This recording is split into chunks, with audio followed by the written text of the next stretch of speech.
ఏ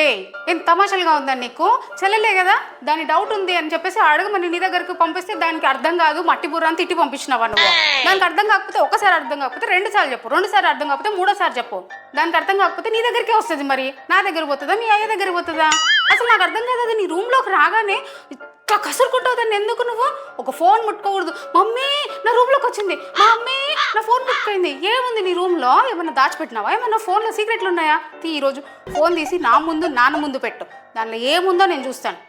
అదే ఎవరైనా పక్కింటి పిల్లలు వచ్చి ఏదన్నా చెప్పవా అక్క అని అడిగితే మాత్రం పళ్ళి కిలిచుకుంటూ రామ్మ ఒక సమ్మ అడిగితే 3 సమ్ములు నేర్పిస్తావు అదే మీ చెల్లెలకి ఒక సమ్మ అడిగిందంటే చిన్నప్పుడు చేసిన ఎల్సీఎం హెచ్సిఎఫ్ ఇంకా రాదా అని మళ్ళీ దాన్ని స్టార్టింగ్ నుంచి తిట్టుకుంటూ కూర్చుంటావు అదే వేరే పిల్లలతో అలాగే తిడతావా నువ్వు అది నిన్ను మెంటల్ అనేది అది మెంటల్ అనిందంటే ఎవరి నుంచి నేర్చుకుంటుంది నీ నుంచే కదా నేర్చుకునేది ఎప్పుడన్నా నేను కానీ నాన్న కానీ అలాంటి భాష నీ ముందు కానీ చెల్లెల ముందు కానీ మాట్లాడినామా అది వస్తే చాలు ఇట్లా నించుకొని దాని మీద అన్ని కసురుకునే మాటలు పిచ్చి మాటలు బయట నుంచి వచ్చిన తలకెళ్ళని మాటలన్నీ మాట్లాడతావు నిన్ను చూసి అది చెడిపోతావు అంతే ఏయ్ నువ్వు ఇట్రావే